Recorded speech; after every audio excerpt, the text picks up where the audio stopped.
All right, and welcome into the Fantasy Pros NFL Draft Show. And with pass catcher being the most important position across nearly every dynasty format, we're diving headfirst in the top 10 wide receivers of the 2026 NFL Draft Class.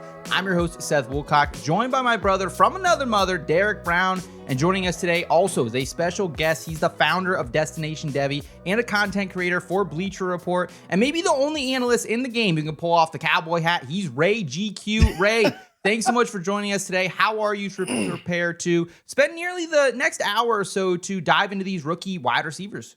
Well, I thought I was good, Seth. I thought I was prepared, and then you gave me that intro, and I don't have on the hat, so hold on.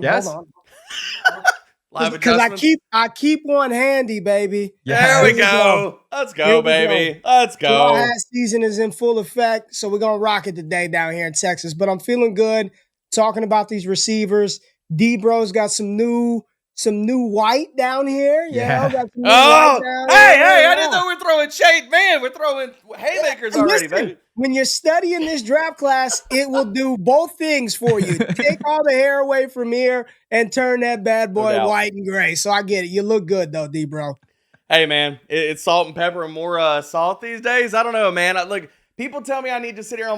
They're like, diet. I'm like, you think there's ginger red dye out there? You think that that's a thing that exists? And second of all, I earned this, gray baby. Part of this is, watching 2026 prospects. So you earn this the hard way. But I got to give Ray his flowers before we jump into these wide receivers, man. Ray's a real one, man. We've been talking ball for years and years. He's one of the best ones in the game. What he does over there at DD Fantasy, Destination Devy, all things DD, it's fantastic, man. The glow up has been real. You're one of the best in the game. You're a freaking rock star. Everything y'all are doing between Scott, Shane, your show with Jay. What are y'all rocking? 2 times a week now, man? I'm a big fan and a supporter of all of it, brother. Much love. Appreciate you. You're just trying to burn me up for that Haynes King take, but I guess we'll talk about quarterbacks. We're not talking about real kings here, okay? We're talking about kings. I guess we'll talk about quarterbacks another day. Yeah. D-Bro, you are a Texas guy, so have you ever thought about sending the cowboy hat for one of these shows? I'm originally from Louisiana. I can't pull off the cowboy hat. I'm not even going to try. I'm not even going to try, man. You're asking me to get on a show right now and comparatively try to outswag Ray. This is not going to happen, and I'm not even going to attempt it, man. No, I'm not crazy.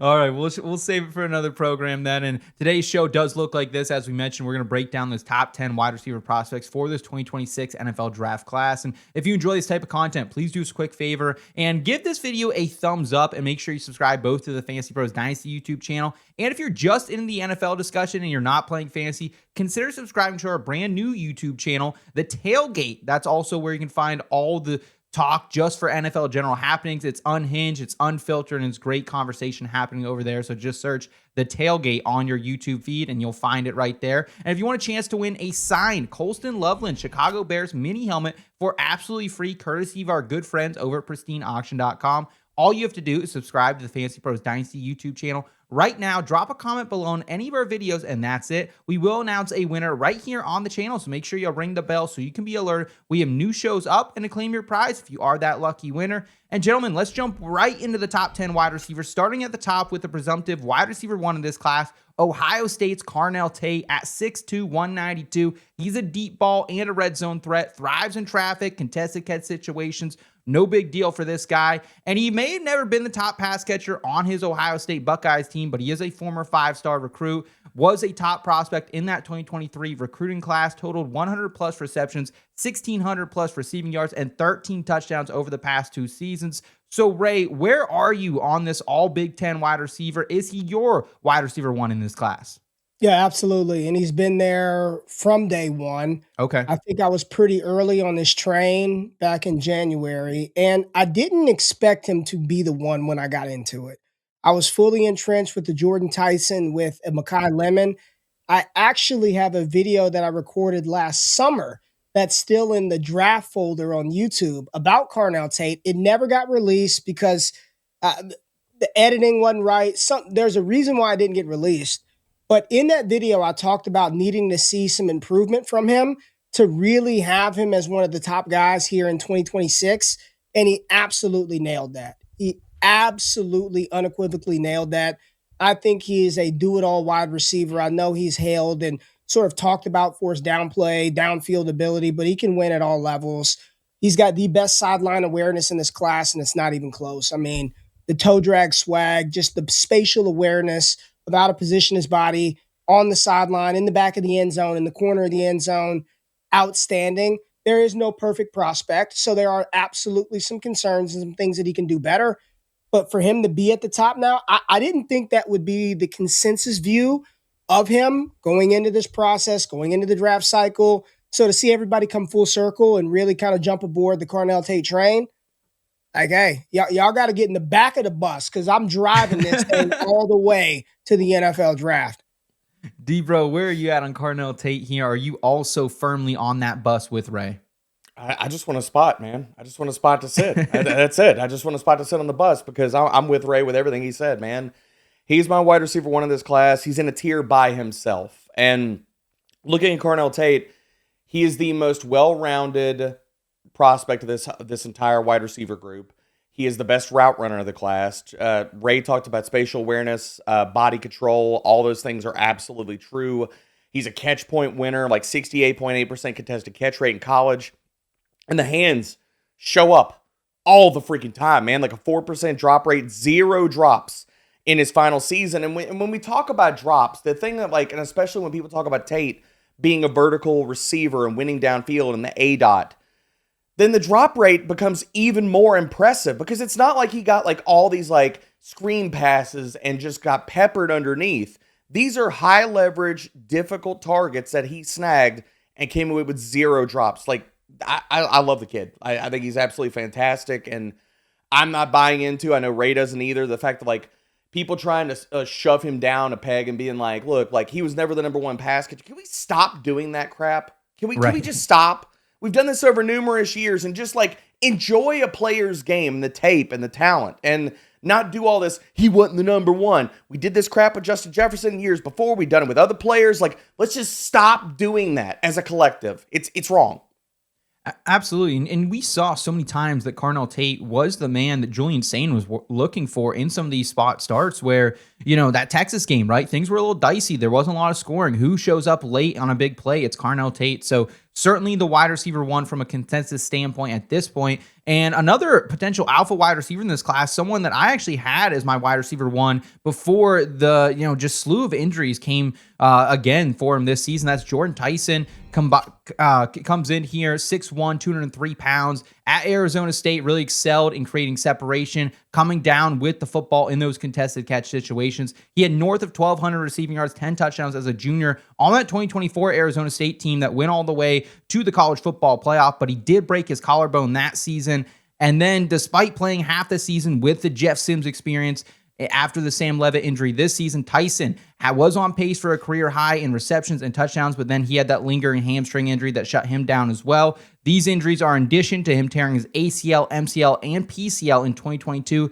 Derek, I've gone on record by saying this guy, I think if it weren't for the injury, should be in this wide receiver one discussion. How are you viewing the injuries, and what have you uncovered in your film study of Jordyn Tyson?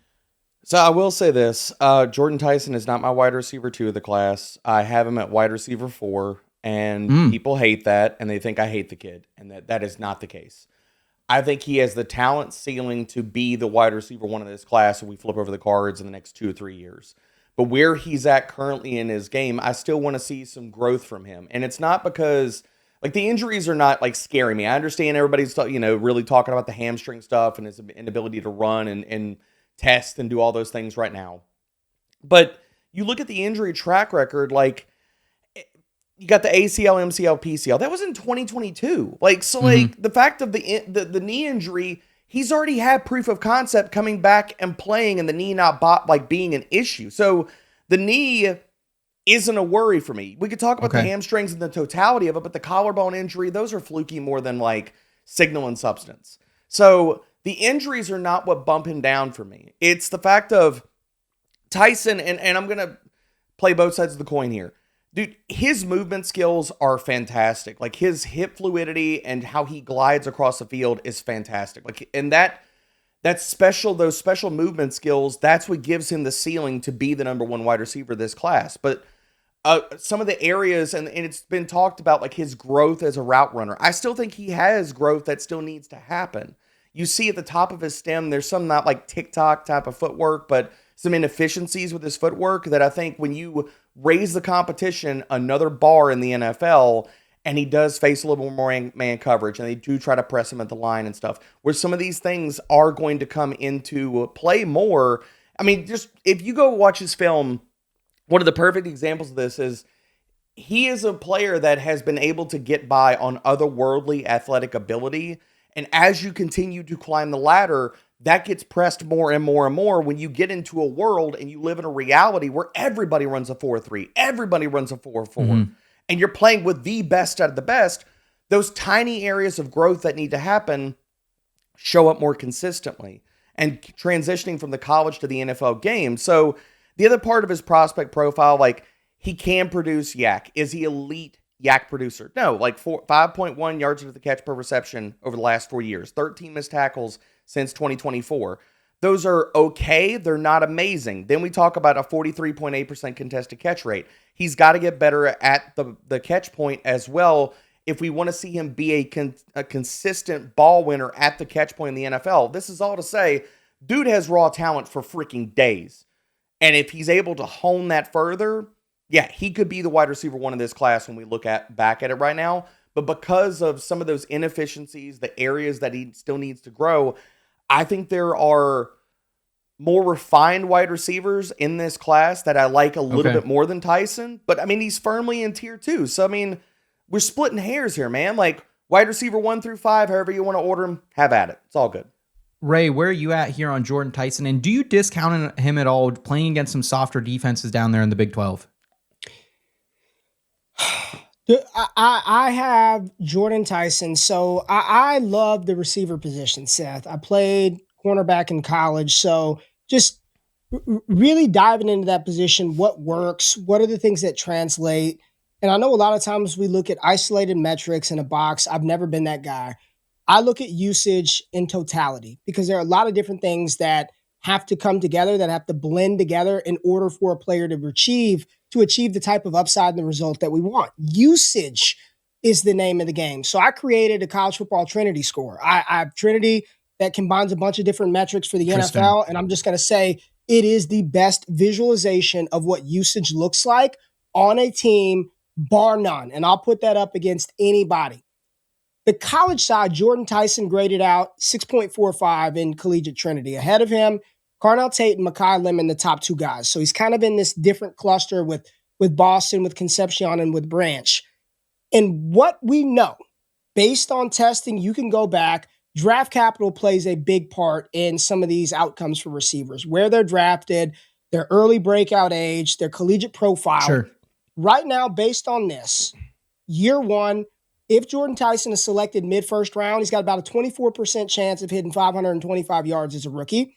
By year 3, about a 19% chance to be a 1,000-yard receiver. And in that same season, 11% chance to be a 15-point-per-game wide receiver in the NFL for fantasy, PPR. 11% chance, given that mid-first round draft capital and his collegiate profile. He's a very good receiver. He's got a diverse route tree. You look at the menu of routes, the go route, the hitch route, the out route, digs, corners, posts, they're all inside of his arsenal. The thing that is really concerning for me for Tyson is how he fared against physical cornerbacks in college. All right. Press coverage and consistency. 58.8% of his pass reps, that's when he was pressed. He was pressed heavily, almost 60% of his reps, 85th percentile in exposure. So that means teams were lining up saying that I'm going to try to disrupt you. And here's what the issue is. His success rate, 45%, was 15th percentile. So that shows that he struggles against press volume. And I even with his size, which he's a little bigger than I thought he would be, like that 6 foot, 200, like it's very reminiscent of Jamar Chase's build, but he never plays that strong. I don't know the player's name, but if you watch the tape against Utah, there's a cornerback. His number is 2. He had Jordyn Tyson in hell from the first snap of that game to the end of that game. I think he's a good player, Seth. I think he's got the chance to be a really good complimentary guy at the next level. But as far as like a dominant number one wide receiver, I don't think Jordyn Tyson is that. Okay. Next up is maybe the most new school type of wide receiver that really relies on being technical rather than physical. That's USC's Makai Lemon, as Ray mentioned, who comes in at 5'11", 192 pounds. He was that 2025 Biletnikoff Award winner after leading the Big Ten in receiving yards at over 1,150 yards, and also had 11 touchdowns on 79 receptions this past season, working with quarterback Jade Maeva in that Lincoln Riley-led offense. And the biggest question here is whether his size and lack of top-end speed will allow him to get off press at the next level, and whether he can play on the outside in those two wide receiver sets. What is your assessment on him, Ray? Yeah, I don't think I don't think he's going to play on the outside at the next level. And we do this every year, right? We did this with Ladd McConkey a couple of years ago. Oh my God, why do we keep pigeonholing people into the slot? He can do so much more. And you look in the NFL and what is he? He's a slot wide receiver. That's what Makai Lemon is. Makai Lemon at the next level where he's going to make his bread is inside. And there's nothing wrong with that. Go back to the 2024 tape. There was some more reps of success on the outside playing wide, but let me just give people the real here, because what folks do, Seth, is they don't really watch the tape, man. It's so easy now to just pull up the stats and the data and be like, oh, well, he did play on the outside in two wide receiver sets. In 12 personnel, he was the outside receiver. No, he wasn't. He was still running inside at the slot because there is a formation where they line two receivers up on the same side. That's called twins or doubles. And you know where Makai Lemon lived inside of 12 personnel? The slot. It didn't matter. It doesn't matter if it's 11 or 12 or 13. He's a slot receiver, and that's fine. Number one highest Trinity score in my model, 66% chance to get 525 yards in year one, 33% chance to be both a 1,000-yard receiver and a 15-point per game guy by year three. He's a limited player, though. There's no doubt about it. He has some limitations to his game. He's going to have to win on the inside. He's a damn good wide receiver, my wide receiver too in this class. But I just think we need to dig a little bit deeper than just tossing Jackson Smith and Jigba and Amon-Ra comps around for Makai Lemon. I don't see that at all. Derek, what do you see when it comes to Lemon's tape? People hate this. I've mentioned it before. Ray, we've talked about this in text, man, since freaking January and December, dude. I see Jarvis Landry. I do not see Amon-Ra St. Brown. I don't, man. And people think that is shading like every time I bring this up, regardless. They're like, oh, the lemon shade is heavy. And I'm like, dude, it's not. Can we all be kind and rewind to what Jarvis Landry did in his career before Cleveland turned him into a 50-50 wide receiver? He was incredibly productive at the NFL level. Makai Lemon is not Amon-Ra St. Brown. Y'all are insane. Like, he's not. And asking that to be that type of player is, that's high praise, man. And I just don't see it. He's a slot confined player like Ray talked about. And that's okay, man. But again, going through this wide receiver class, people dismiss, they're like, oh, it's clickbait. Because I have him at wide receiver 5. But the only reason I have him at wide receiver 5 is because this new iteration of the NFL, and there is more 12, there is more 13 personnel. And if he is a player that is running routes at like a 70% route per dropback clip because he's slot confined, depending on what the team does. Do we all realize that even the top 5 to 7 teams last year in the NFL were 11 personnel, 63 to 69%? We're not living in a version of the NFL where this is the Rams of 5 or 6 years ago. That iteration of the NFL, when they were running 85 to 90% plus 11 personnel, Right. Fine. If we're living in that world, Makai Lemon goes up my board in tier 2. That's fine. But what if? And I'm not saying this is the floor. What if he gets a little bit more of the Josh Downs treatment and he comes off the field in some of those 12 personnel looks of those 2 wide receiver sets? Is everybody going to be so freaking happy about that? And then everybody's going to be like, oh man, NFL team's doing it wrong, blah, blah, blah, blah, blah, blah. I'm equating in how I'm looking at this wide receiver class. It's all pick your flavors, pick your skill types, and everybody has a right to their own takes about players.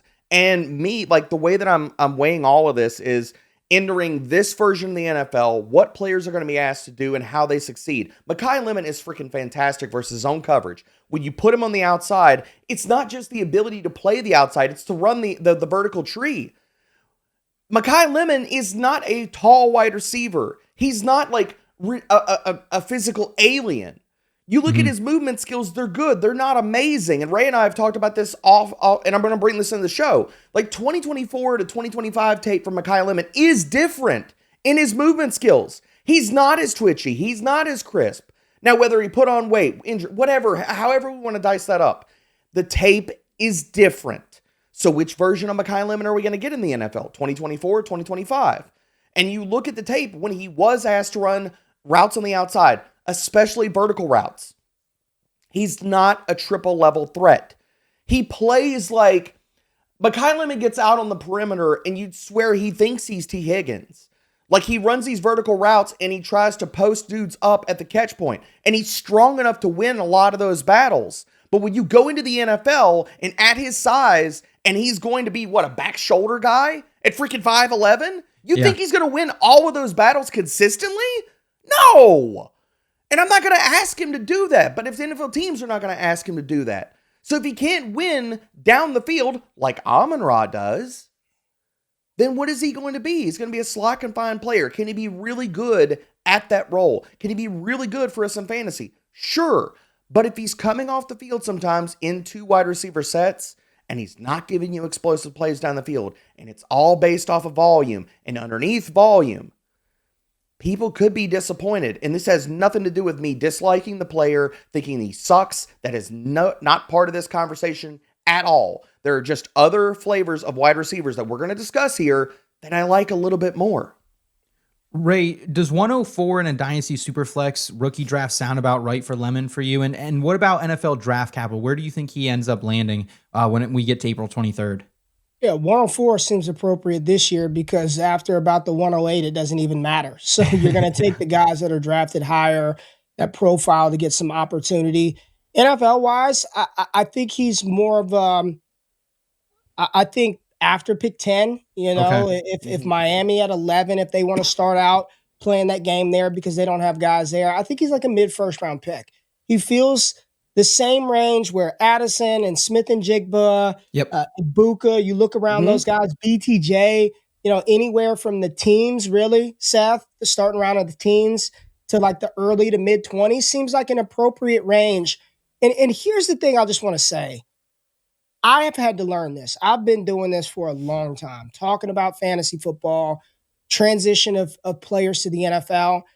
Our pie in the sky expectations are so high that when players have solid yet not spectacular seasons, it really taints the game that we play. If I told you Makai Lemon was going to walk away from his rookie year with 785 yards, 5 touchdowns, and you see some growth, like common, normal, rational people would be like, that's a pretty damn good rookie season. Yeah. In fantasy, we know that 700 yards and 4 touchdowns ain't nothing.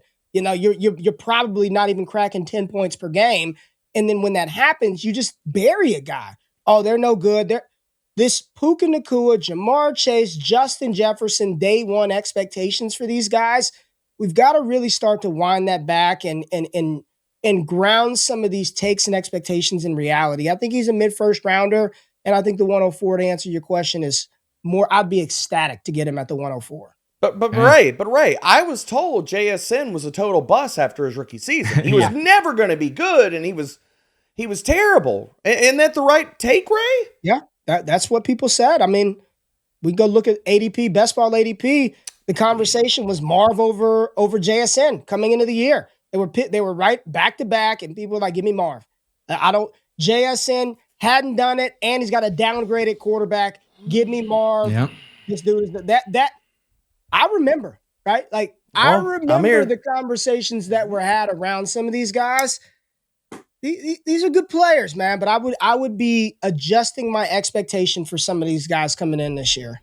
We're, of course, talking about the top 10 consensus wide receivers in the NFL draft according to the FantasyPros Dynasty rankings. But if you want true, real-world discussions on the NFL, well, it's time to subscribe to the Tailgate on YouTube or follow the Tailgate podcast wherever you listen to your audio. The Tailgate isn't a fantasy channel. No, it goes beyond the box score to cover the NFL draft. the roster moves that actually move the needle on offense and defense, and the big picture NFL stories that will define the league year. So come on out of the fantasy war room and park it here on the tailgate for the news, takes, and real world football talk that you won't hear on a fantasy show. Just search Tailgate NFL channel on YouTube and hit subscribe, or find the Tailgate on your favorite podcasting app.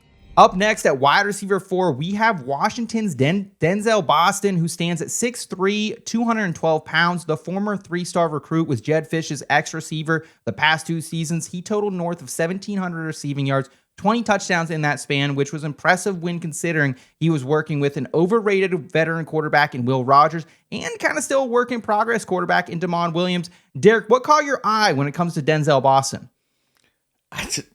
I think it has him wrong, man. Like, people will talk about, like, oh, is he fast enough? Is he good enough? What's the ceiling? Like, dude, his body control in the air is just sick. He's a ballpoint winner. He's an underrated route runner. Anybody that, like, and I just think one of the biggest misleading tropes is raw speed for wide receivers. Like, dude, it's ridiculous. Like, people, like, drool and awe and fawn over guys that run 4.3s, and I'm not telling you that it's not cool and sexy and stuff like that. Give me the 4.5 guy that it's a detailed route runner. He understands leverage. He understands how to manipulate cornerbacks, and he's running in the blind spot. Like, he's just prototypical X, man. Like, that's Denzel Boston, dude. Like, his hips are a little bit tight, so maybe, like, not the true ceiling of, like, somebody like a Jordyn Tyson if he figures all of it out. Mm-hmm. But I freaking love Boston, man. He's my wide receiver 3 of this class. His footwork compensates for some of the hip issues and stuff, but, like, he could snap off routes. Again, I talked about the play strength. Like, this is a guy, like, if a wide receiver, I mean, at least if a team is looking for a wide receiver that can go out there, beat press coverage, be your X, be your answer against man coverage, Boston can do that. And I think I talked about his abilities at the catch point, like a 62.8% contested catch rate over the last 2 seasons. You're not worried about drops. Like, I think profiling him to the NFL, he's either going to be like one of the best wide receiver 2s out there, or he can operate as your de facto wide receiver 1 in a pinch. But I look at him as probably, in most NFL offenses, slotting in as a high-end wide receiver 2, and that's where it leads to my comp, man. He's Courtland Sutton to me. Okay. Ray, where are you at on Denzel Boston, who really showed up for Washington as they navigated this transition from the Pac-12 into the Big Ten the last few seasons? Yeah, you put it very mildly and kindly, talking about Damon Williams, a work in progress. He is not good. He is a fun college quarterback, but not good as far as playing the quarterback position. Boston, very good usage score, 6.34, which is 4th highest in my model. If he gets the draft capital, his historical hit rate to hit some of those thresholds we talked about, pretty damn good. Right up there with Jordyn Tyson as well. Okay. Debo nailed the comp. He's a big-bodied X-wide receiver. I comped them to Courtland Sutton back in January, looking at my write-up. I think you could throw some other big prototypical X profiles in there. Nico Collins, DK Metcalf. Of course, he doesn't have that type of speed, but I think he's fluid enough. And that punt return touchdown that he had at the start of this season, you got a 6'4", 200-pound wide receiver taking punt returns to the house. I think that shows some of the fluidity, a little underrated receiver. And the Courtland Sutton archetype, I feel like it's very appropriate because coming out of SMU, nobody was clamoring that Courtland Sutton could lead a team and be the top dog, can be the top target earner. And we just saw him come off of his season where he got 120 targets from Bo Nix in an offense that also had a 100 target guy in Troy Franklin. So I like Boston as well. I've got him graded as a late 1st, early 2nd round pick. Okay. I think an ideal spot for him, which would be chef's kiss for us for fantasy football, top of the 2nd round to the Las Vegas Raiders. And those and the Raiders, after taking him, there's a good chance that none of the big 3 are on the board. Potentially another receiver that we might talk about, Casey Concepcion, may be off of the board. But right there at the start of day 2, where we've historically seen T. Higgins go at the top of round 2, Michael Pittman Jr. At the start of round 2, I can see another big-bodied X out of Washington going there. He's coming from a room. He played with Rome Odunze. He was a part of the same receiving class as Jalen, in that same group with Jalen McMillan. This guy is good. So I like Denzel Boston as well. The comp is very appropriate. Used by a lot today, but I'll allow it. It's very appropriate. Courtland Sutton fits. Well, I'm in the writing cave. I don't know what's consensus and popular, and Apparently, I'm all clickbait, so I mean, I don't care about popularity there, Ray. But more than appropriate. More than appropriate. Two other spots that I would love at the end of the first round, Ray, for Denzel Boston. Let him be Malik Willis's wide receiver 1 in Miami. Sign me up for that. Or Kansas City, man. He'd be a perfect pairing with who they already have. Yeah. I like that. Yep. Another wide receiver that maybe the Raiders go after at the top of round 2 is a guy who's a 3-year starter for IU, Omar Cooper Jr. He was really a deep ball threat for Curtis Rourke in 2024. He pulled in 28 receptions, nearly 600 yards and 7 touchdowns, and then became much more of a complete player working alongside Fernando Mendoza this past season. Grabbed 61 balls for 849 yards, 12 touchdowns, third best in the country. And he was an absolute weapon down the stretch in the CFP, right? Reeled in 5 receptions, 71 yards in that national championship game against some pretty good Miami corners. He is a bit undersized at 6 feet, 196 pounds. And like Lemon, there are maybe some question marks about whether or not he'll be able to get off press at that next level. What's your evaluation of Omar Cooper Jr., Ray? I think he's a good receiver. I don't believe he's a first-round receiver. Okay. There may be a team that takes him in round 1 out of necessity, out of fear that they can't get another guy. I think you can argue he was the 3rd best receiver on his team this year. I think Charlie Becker, argument. Charlie Becker's a bad boy, and he's going to be up there as one of the top wide receivers next year. And then you've got Elijah Surratt as well. I just want people to be consistent. If you're going to dog out Carnell Tate for being the number 2, yep, alongside what people say is the best wide receiver prospect that we have ever seen. Ever. You can throw Calvin Johnson's name in there all you want. Yeah. But people are dogging him out for playing next to a quote-unquote generational receiver. But then you want me to pump Omar Cooper up, and I don't know if he was better than Charlie Becker or Elijah Surratt last year. You just have – what's good for the goose has got to be good for the gander. You can't have it both ways. You can't pick and choose when you want to use that straw man to knock one player and then propel another. I like Omar Cooper Jr. I would not take him in round 1. I could see a team doing it. I think he's more of a round 2, mid to late round 2 type player for fantasy. You're really going to need him to land on a spot where the team does utilize the 3 wide receiver sets that we talk about, because I think that's where he's going to make his hay, is on the inside, and that's okay. Late first, early second. It's a weak draft class this year. If he gets the capital, I'll be a lot more in on him. If he's a first round pick, I'm a lot more in on him being like a mid to later second round kind of guy. You just need him to land in an environment that's going to utilize those slot players. Derek, I'm kind of right in line with Ray, really. Like, I have Surratt above Omar Cooper Jr. in my rankings, pushing Cooper really outside my top 6, but still in that discussion. Where are you at when it comes to the overall film analysis and your projections for the NFL? I have them back to back in my ranks. However people want to order them is totally fine with me. I like Omar Cooper Jr. I'm absolutely in line with Ray. I don't think he's a first-round wide receiver. If he goes round 1, that's fine. My problem is when we get to like first and second round grades and splitting hairs on guys, if I can't project you, I don't want to say it's hard to earn a first round grade from me, but like a first round grade to me is if you're a first round wide receiver, in my mind's eye, I need to be able to project a way where like an NFL team is running a passing attack through you. You are the onus. You are the dude. And if I can't see that, or I don't see an outlet to be that, like even in the worst case of circumstances, then you're probably not a first round wide receiver. And that's totally fine. Like I think he's a very strong second round wide receiver. And I like Omar Cooper Jr. Like right now, he's my wide receiver 6 of the class. Again, him and Surratt are right next to each other. Order him however you want to. Totally fine with me. But like Omar Cooper Jr., I mean, going back to a previous conversation versus Makai Lemon, I think is a very interesting conversation of 2 players that like in the last year played in the slot and stuff. If anything with Omar Cooper Jr., we actually have proof of concept of him being a full-time wide receiver on the outside and what that looks like.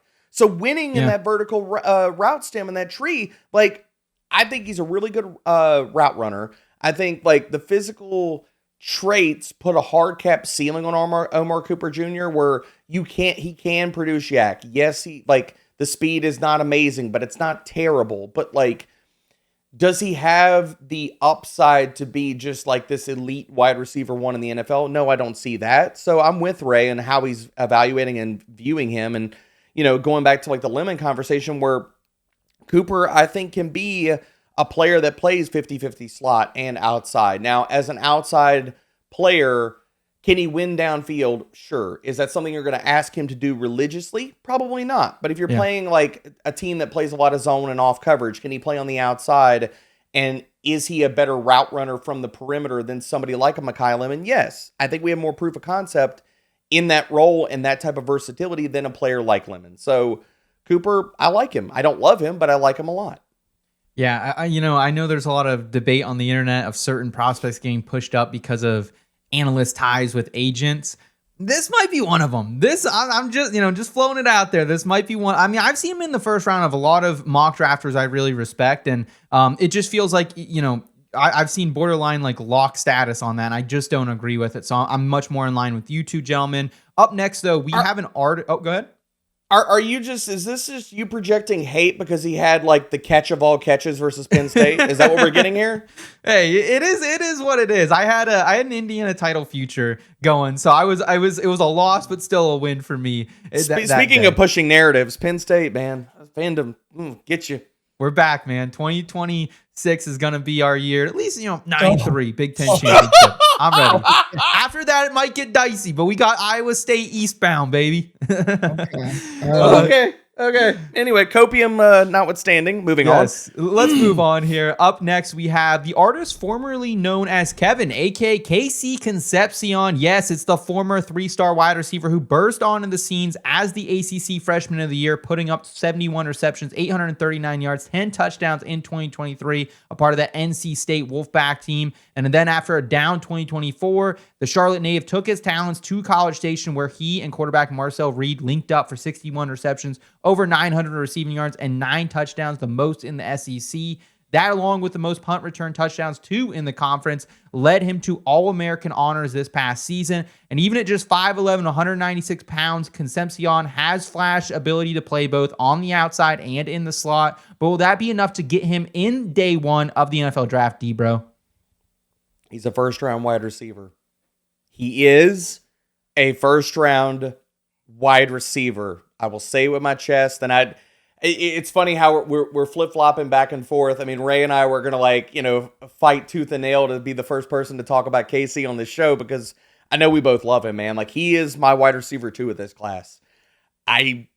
He's fantastic. And I have no questions or qualms about Casey Concepcion's ability to play on the outside. His route running is stellar. From a route running perspective, he's a top 3 wide receiver of this class.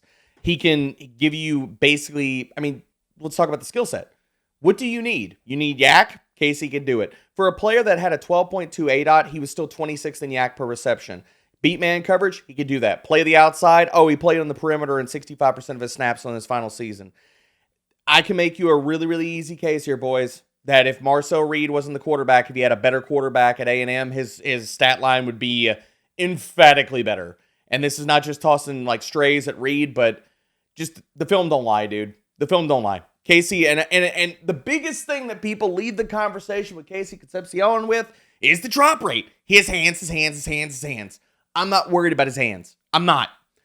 I see too many spots where if you want to talk about drops, let's also talk about target quality and ball placement and the difficulty of securing said targets, and times when players drop a ball. If it is an incredible highlight reel play, if you were to come down with said catch, what are we doing here? Why are we sliding guys for that? And the other part about this is there are concentration drops on it. So are there times where he's already thinking in his head, what am I going to do after the catch before he even secures the ball? Absolutely. But there are too many freaking times on Concepcion's film where I see him come down with a catch in traffic, or I see him come down and immediately, as soon as he secures the ball, gets smacked by 1 or 2 defenders and holds on to the ball to where I'm not worried about his freaking hands. So people can miss me with the drop rate concerns. Just I don't care. I think what do you want out of a player as a guy that could enter the NFL and he could be that wide receiver 1/2 for you? That's Casey Concepcion. Ray, I see you got that Texas Southern sweatshirt on. So are you also an Aggies fan? And does that mean you're staying in here with your guy, Casey Concepcion? I am not an Aggie fan. Okay. But I did go to, and D-Bro and I text about this way early in the process. I like Casey Concepcion a lot. His collegiate usage score, 6.26, puts him in the same bucket as Jordyn Tyson, as Denzel Boston. So historically, if he gets the capital, his chance of success in those thresholds very high, like some of those other players. Of wide receivers projected to go inside the top 100, there are two guys who had production early in their collegiate career, Casey Concepcion and Jordyn Tyson. Both broke out in their age 18 season. Tyson, Lemon, Boston, none of those guys did that. When I saw him in person, I guess I expected to see a smaller slot receiver, and I was right there, sideline of the game, Miami versus A&M, and my first thing that I text some people in my Discord is, "Oh, he's a lot bigger than I thought. Like, he's a lot bigger than I thought I thought he would be." Seeing him live and in person, he's explosive. He's fast as hell. He offers you whatever team drafts him, he's their team's punt returner from day one. From day one, he should be, unless it's Gavante Turpin in Dallas, right? You're going to be the team's punt returner from day one, probably an impact kick returner. He can play inside, outside. I think both can be true. Catch the damn ball, KC, right? Like, but those are things that don't concern me. Those are Marcel Reed is not going to be one of the quarterbacks that we're talking about as one of the high-level NFL draft guys next year. Right. He's a very good college quarterback, not so much of the transferable and translatable skills to the NFL, and he had to deal with that this year. He's a really good player, Seth, and I do think that he is a first-round talent. Back of the first, you drop him in San Francisco, my goodness. Like, what a spot down there with Brock Purdy and Kyle Shanahan. Would love to fit down there. I think there's some other teams that he could fit with as well. Rams. But I'm a fan of Concepcion, firmly my wide receiver 4 in this class.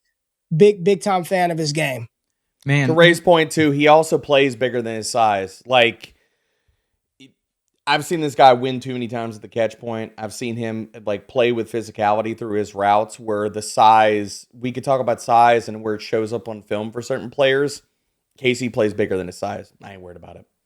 Marcel Reed is such a mystery because you look at like the Notre Dame game and he was sensational, but then you watch like the first half of that South Carolina game, maybe the worst quarterback play I've ever seen in the SEC. And even that playoff game that you were at, Ray, super underwhelming as well. Yes. So I definitely think it means good things for KC that he was able to, perform despite some of the lack of efficiency from his quarterback, Marcel Reed. Gentlemen, let's move on to one prospect that we really haven't touched on the program so far this season. That's Louisville Chris Bell. That is likely because this is a guy who tore his ACL during that penultimate game this season for the Cardinals, but he's still 6'2", 198 pounds. So the size to play on the outside at the next level is certainly there. Something he excelled at during his 4 years in Northern Kentucky. And as a junior, he finished 4th in the conference in yards per reception, taking just 43 receptions from Tyler Shuck for 737 yards and 4 touchdowns. And then became a borderline alpha wide receiver for Miller Moss as a senior in this Jeff Brom offense, right? Brought in the 4th most receptions in the ACC, 72 of them, 917 yards, 6 touchdowns. He's very strong after the catch, but the route tree was somewhat limited, I believe. So mostly seeing targets on goes, crossers. So Ray, where do you come down on someone like Chris Bell, who it's going to take a little bit of time, specifically recovering from this torn ACL? This one pains me, Seth, because I was a big Chris Bell fan throughout the college football season. Okay. The size, I think the athleticism is undoubtedly there. The route tree is a little concerning. And the reason why I'm a little nervous is because old GQ's been burned by these guys in the past. The short area, yak, bigger receivers, whether that be Rager, Treylon Burks, God rest his soul, Rondell Moore, right? These players who are schemed up these touches and can thrive in college because Seth, he's playing in the ACC, man, right? Like, I could catch a 5-yard slant here in the ACC and out-athlete everybody on the field because I'm 6'1", 6'2", 220, and Rob probably run a mid to high 4.4 40-yard dash. That works in the ACC. It works in the Big Sky. It works in the Big 12. You know where it doesn't work? In the NFC North, right? It doesn't work there. It doesn't work in the AFC West. You can't do that in the NFL. I'll say this, 5.02, collegiate usage score is 12th.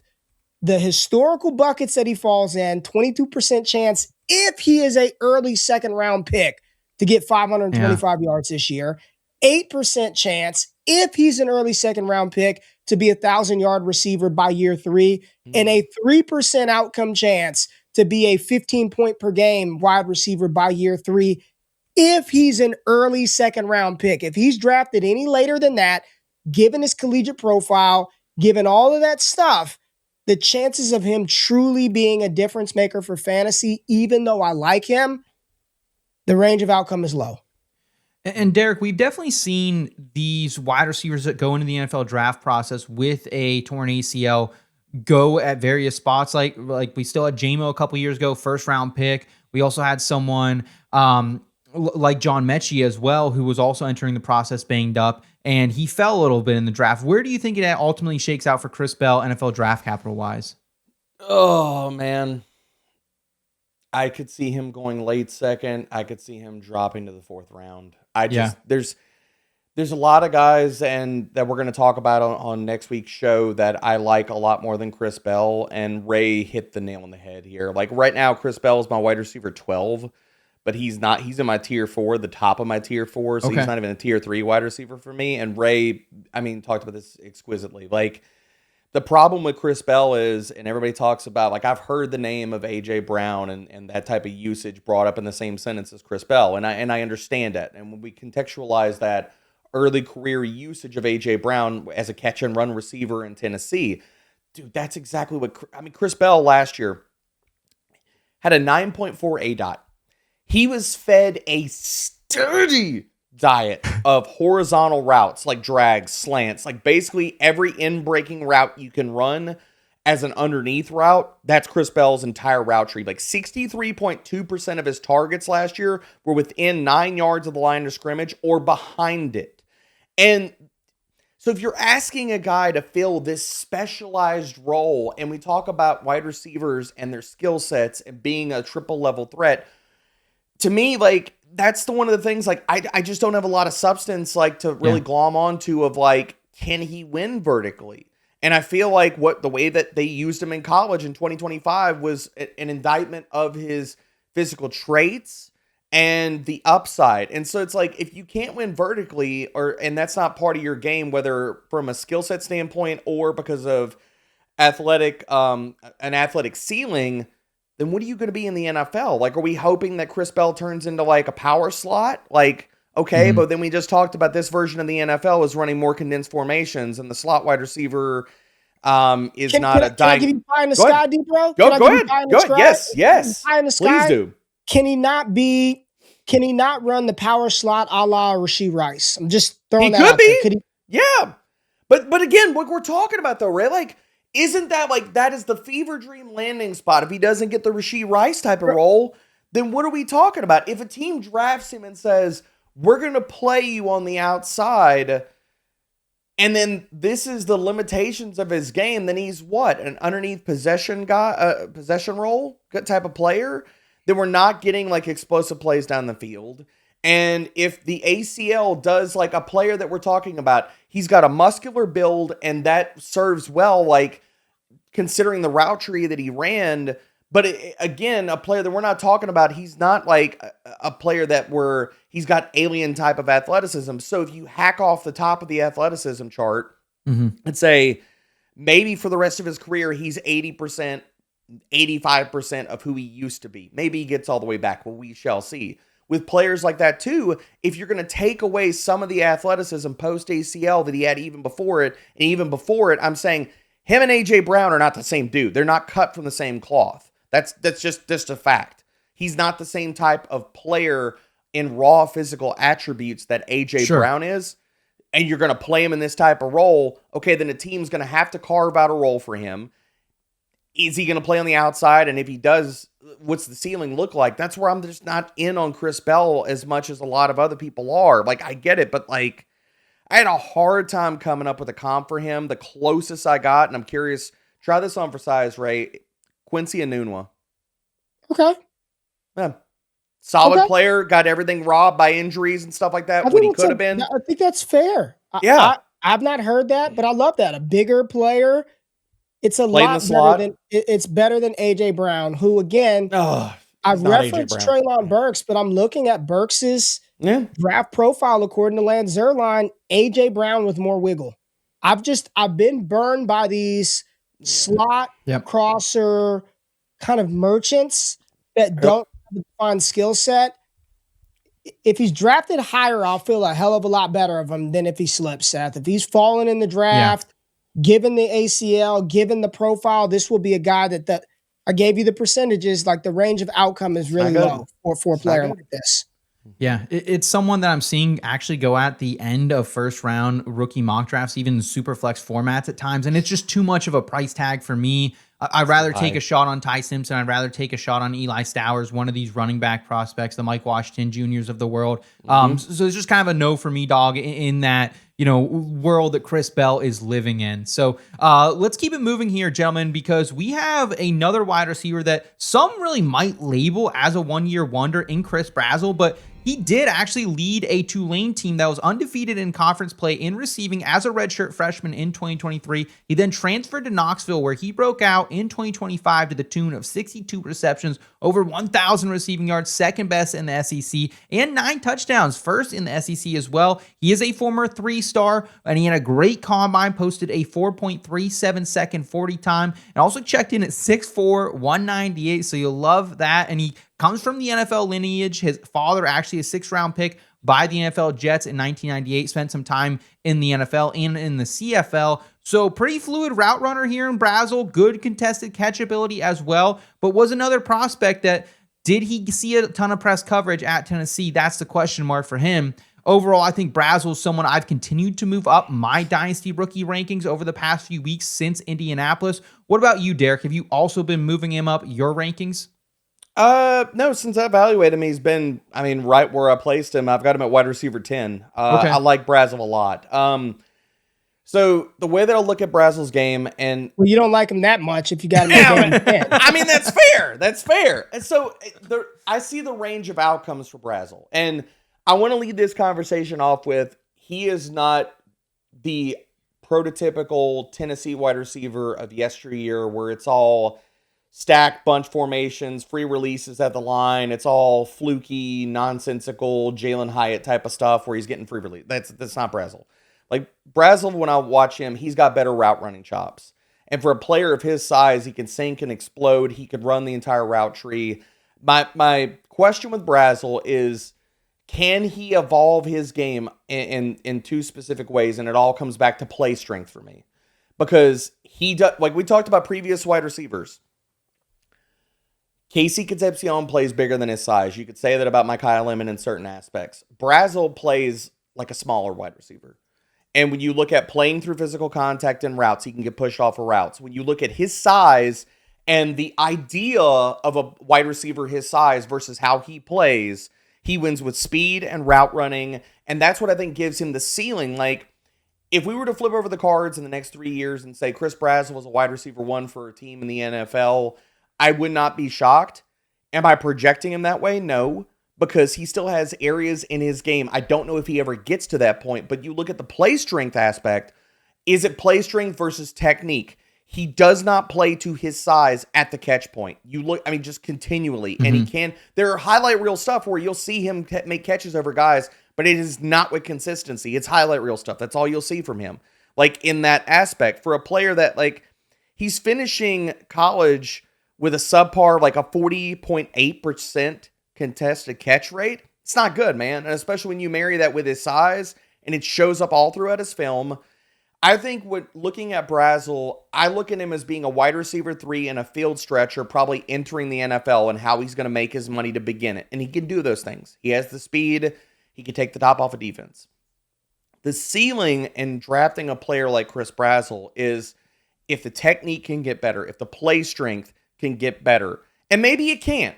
Maybe this is a guy that's already been hitting the weight room religiously, and what we get out of play strength is what we get. But if he can continue to grow in those 2 areas, could he be a wide receiver 1 for an NFL team? I think he has that type of upside.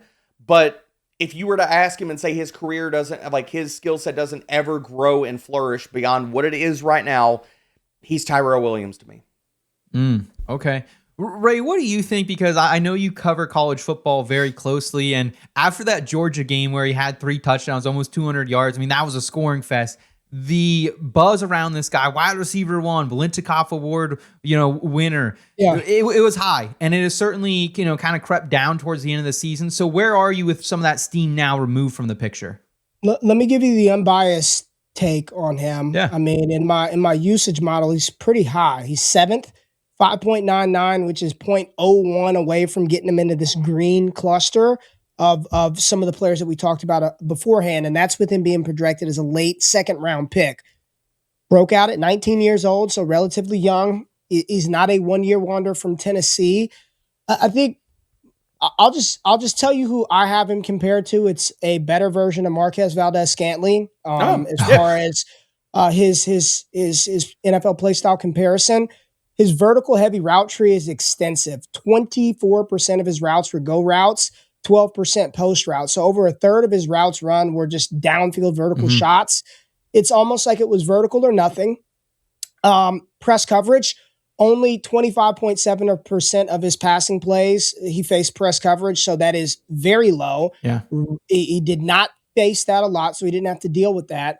And the big thing that people talk about, and again, I don't know how much of this is true or not, but a lot of people say when you watch the tape, there are so many reps where I gave him a 0 grade on the rep for no effort, walking off the line of scrimmage, if the ball didn't come his direction. And everybody says, well, they coached him to do that at Tennessee. They coach the players. If the ball's not coming to you, walk, take the play off, jog, act disinterested. And I hear that and I'm like, well, how does that light switch in the NFL? If I'm used to the play not coming to me and I just walk, I don't sell the route. Is he going to just be able to flip that switch in the NFL? I don't think so. So I'm going to go against Debra on this one. I would be absolutely floored if he's a team's wide receiver 1 in a couple of years. Absolutely shocked if that's within his range of outcome. I see a good player. I see a role player at the next level. I do not see a wide receiver 1 for some of the reasons listed. The Georgia tape was awesome. Yeah. Those 177 yards were also like he had another couple of games against some inferior opponents, and that was pretty much it for Brazzell this year. I think he's a fine complementary vertical downfield player. I don't see a complete player to be a true wide receiver 1 at the next level, and I question can he really be a number 2 at the next level. Do you see the play strength concerns from him too, Ray? Like at the catch point and in his routes and stuff? Yeah, I mean, I think that's his frame. I don't think he's a strong player. I don't think that's going to be his game. He wants to win quickly, get the ball in his hands, take those vertical shots. We've seen these guys in the NFL, and if that's going to be your calling card, you have to be exponentially better than everybody else to earn those. Like Will Fuller, think about how fun yet frustrating that was when he was healthy on the field because you just don't know when those shots are coming. And I wouldn't even put him remotely in the same vein as a Jamison Williams, who was a mega producer in the SEC. Sure. I think he's a fine player, Seth. Yep.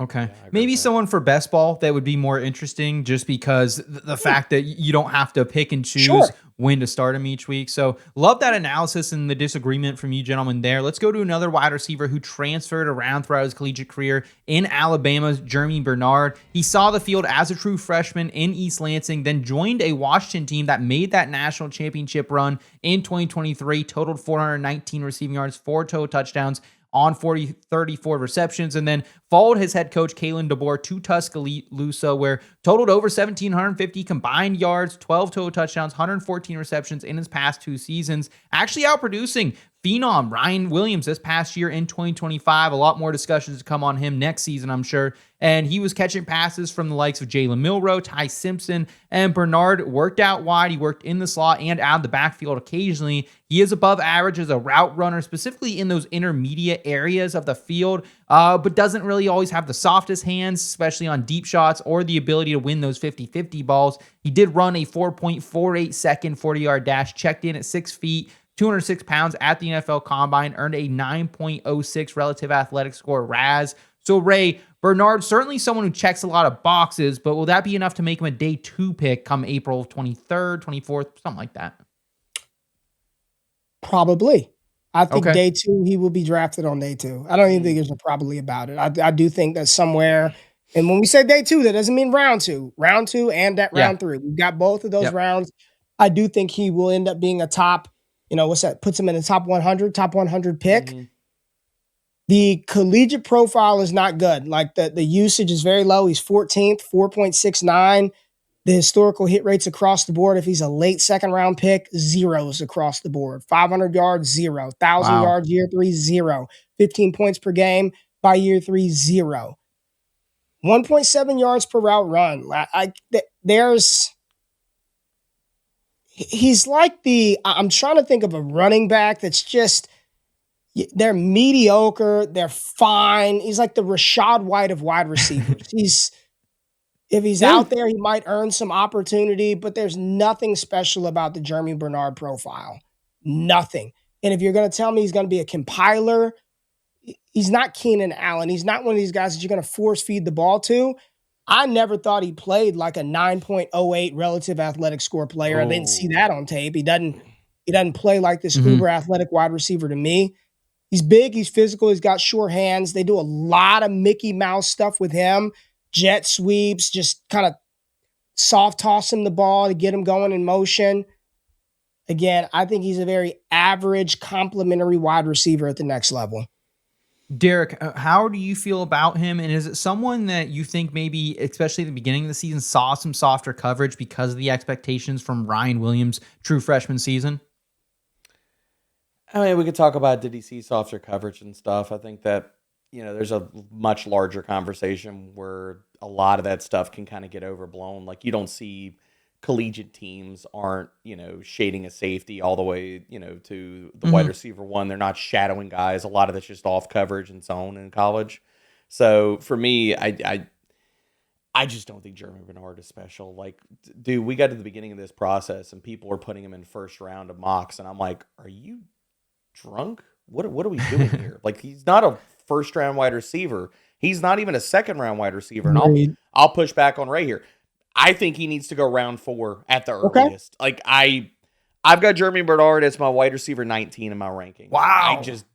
I do not see it. And I'm not going to helmet scout here though, man. You know what I mean? Like, it's like, oh, he went to Bama. Cool. And what else you got? Because I don't see it. Like, for a player that I think will be a much better NFL player than anything in fantasy and what have you. Like, can he be a serviceable wide receiver 3 or 4 for an NFL team on a depth chart? Sure. Cool. Okay. Where's the ceiling? Because you talked about the RAS score, Seth. That ain't showing up on his film, bro. It's not. It doesn't. Like, my write-up, I was surprised when he ran that and stuff. I think he's got a strong understanding of how to attack zone coverage, good pacing in his routes. Like, he finds a soft spot in zone and stuff. But you could find dime a dozen wide receivers in the NFL that can do that exact thing for you and that offer you they're good but not great. Like, okay. I think we're talking about a Tim Patrick, a Josh Reynolds type of phylum where he's on an NFL depth chart. He probably bounces around and has a much longer NFL career because of he went to the SEC. He was from Bama. He probably got drafted because of the helmet scouting a lot higher than he probably should have, and that buys him extra opportunities. So can he be a solid NFL player? Sure. There is nothing here. Like, I'm not targeting him in rookie drafts. He's going to go much higher because where I have him ranked, and I don't see that changing post-NFL draft, he's going to go much higher in rookie drafts, and I'm willing to take him. Like, I've done some mocks on other shows, like where he's gone in the second round, and I'm like, bro, what are we doing here? Like, 2025, he was 175th in yards per route run. 2024, 73rd in yards per route run. Like, yeah, he can give some missed tackles for us, but, like, I don't think that's a translatable skill for him in the NFL because he's not twitchy. You don't see that the type of physicality where I think that's going to translate to the NFL. So a better NFL type of player than I think he will ever be for fantasy. So let's go ahead and let's round out the program here with Georgia wide receiver Zachariah Branch. And this was a guy who was just an absolute huge name in Devy fantasy football circles. Consensus 5-star recruit, ranked as the #1 wide receiver recruit in that 2023 class by Rivals and a few other platforms as well. Began his career out at USC, played with a mix of Caleb Williams, Miller Moss, and of course Jaden Maeva at quarterback, totaled 78 receptions, over 800 receiving yards, and 6 total touchdowns across his 2 seasons there in Southern California in Lincoln Riley's offense. Then as a true freshman, he was named the Johnny the Jet Award, Rogers Award. He was the best return specialist in the country, taking both a punt and kick return to the house that season. Transfers to Georgia this past season and nearly put up the exact same numbers that he had in his 2 seasons at USC. In just 1 season, actually led the SEC in receptions while working with quarterback Gunnar Stockton. He ran a blazing 4.35 second 40 at the combine. Did check in, though, at just 5'9" and 177 pounds, giving him that 9.12 RAS. So with that said, where are you at on this Las Vegas native, Ray? You know, it's my hometown. He played at my arch rival school, Bishop Gorman. Okay. So shout out to North Las Vegas. And I'm a USC Trojans nut. So I love the Trojans and was very excited to get Zachariah Branch. His first college game, I think he went nuts. He's like returning punts. And I'm like, this superstar in the making. Let's go. And as I've grown and learned through this game, I talked about Chris Bell and learning my lessons. Branch is another one that I've got to learn my lessons from. And ironically, he's 6th in the college in my Trinity usage thing. He's one of the, I was waiting until we got to him. 6.09, very good. It takes into account projected draft capital, which right now probably need to run an update. I don't think he's going to be an early 2nd round pick, but the 5-star pedigree definitely helps him. Over 2.5 yards per route run this year absolutely helps him. And I do think there's a world in which he probably could maybe, Seth, do some different things for an NFL team that he was asked to do in college. But then I go back to the question, well, why didn't they ask him to do it? Like, why, if he could, why did they not ask him to do some of those different things, different routes, different deployment situations? They never asked him to do it. At 2 stops, at 2 very good programs, they never asked him to do it. And I just think projecting him today is here's the way I want to play Branch. If he goes to a dope situation, the capital is relatively good, I'll adjust there, right? If he gets the pie in the sky landing spot and the Rams don't take a receiver in round 1 and at the back of round 2, they take a Zachariah Branch, I will have a lot more interest. If whatever the team is, right, it's going to be very team situation dependent. And even then, I'm very hesitant on this archetype of player. I have learned you cannot out-yak the NFL. And the 4.35, that's what he was supposed to run. Everyone knew Zachariah Branch was fast. Everybody knew he was explosive. That don't matter, right? It doesn't matter to that degree in the NFL. Puka Nacua ain't running no 4.3, and it doesn't matter. You don't have to be that kind of guy. So the unbiased chart says pretty good bucket. I always say hashtag trust the Trinity. This is one of the ones where I kind of don't trust it with Zachariah Branch being so high. I kind of don't trust this one with Branch, but we'll see. Derek, what do you think as someone who, I don't want to say always like dismisses some of the 5-star prospects and, some of the hype that comes from the recruiting, realm, but where are you at on Branch overall?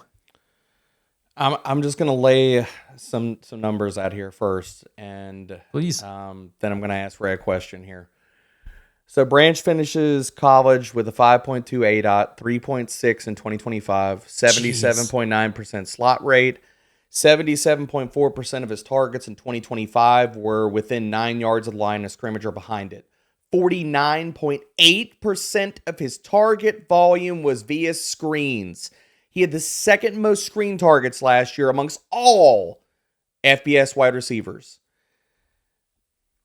Ray, are we just doing the same thing that we did before with Rondell Moore? No. Okay. We can like the talent of the player, right? I can like that all I want, but the reality is, if that's how you've been, there's no switch that just flips, and you know what? All I did was run screens. Now I can just do everything. Just ask me to do it all. Yep. You know what I think he'll be asked to do in the NFL? The same thing he was asked to do in college. Screens. Let's get him the ball. And that profile in the game that we play is just not one that's conducive of high-level NFL success and, in turn, fantasy success. He would have to go to the creme de la creme spot, and then you just fully trust McVay or whomever to work magic with this player. And that's exactly where I'm at too. Rondale Moore was a wonderful learning moment for me of trying to project what a player could be versus who they are. And people, similar archetype, very, very different player, Malachi Corley of previous years, where a lot of people did this again in succession, where it's like, from the prospecting standpoint, we always try to say, who can a player be? How are they going to evolve? Understanding that a player is not a fully formed player when they enter the NFL. How can they grow? The other thing we have to wrap our heads around, and Ray's talked about the usage, and I laid it out here. Sometimes NFL teams, and a lot of times with this archetype, they draft them for who they are, not who can they become. It is who they are, and we're just going to ask you to do those things in the NFL. And for an NFL team, fine, cool.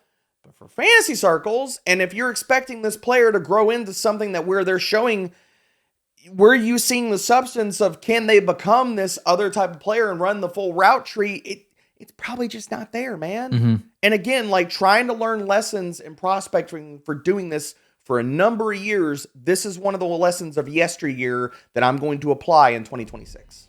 Today's show is brought to you by our presenting sponsor, Hard Rock Bet, Florida Sportsbook. And we talk a lot of football on this show, certainly all year round. But the biggest weekend in college basketball is almost here. The round of 4 is set, and a national champion is just days away from cutting down the nets. That means now is the time to step up your game with the daily dancing boost on Hard Rock Bet. That's right, you're going to get a live profit boost and a parlay profit boost for the games. More ways to shoot your shot and more ways to cash in on boosted odds when the stakes are at their highest.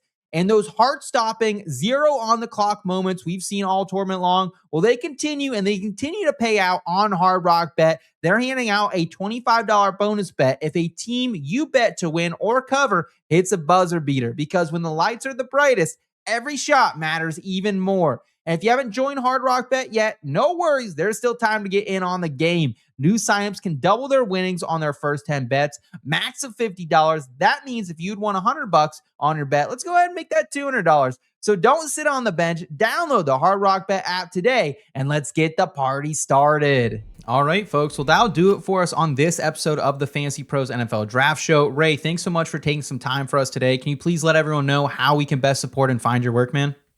Yeah, just check out the content on YouTube, Ray Garvin, at Ray GQ on YouTube. You type that in, I pop up, all the stuff that we do over there. Wake up with Ray and Jay and I every Monday and Thursday at 9 a.m. And just check out the content on X, at Ray GQ, that's QUE. Seth, it's always a pleasure. Even though my USC Trojans are going to win the Big Ten this year, I still got that first-day jacket on. But D, bro, you know I love you, man. Anytime you say come on the show, I will be here, brother. Same, man. Much love. Well, we appreciate it, man. For us here at Fantasy Pros, please don't forget to smash that like button if you enjoyed this episode. And also, please don't forget to subscribe both to the Fantasy Pros Dynasty and the NFL Tailgate YouTube channels. We'd really appreciate that support there. We'll be back next week. We got EJ Snyder coming on to break down the rest of this wide receiver class. Also, be sure to check out all the great written content and our full tool suite at fantasypros.com. Our recent NFL mock drafts, ECR rookie rankings, Dynasty rookie mock draft simulator, all there for you to take advantage of. Thank you so much for watching. For Ray GQ and Derek Brown, I'm Seth Woolcock. Take care, y'all.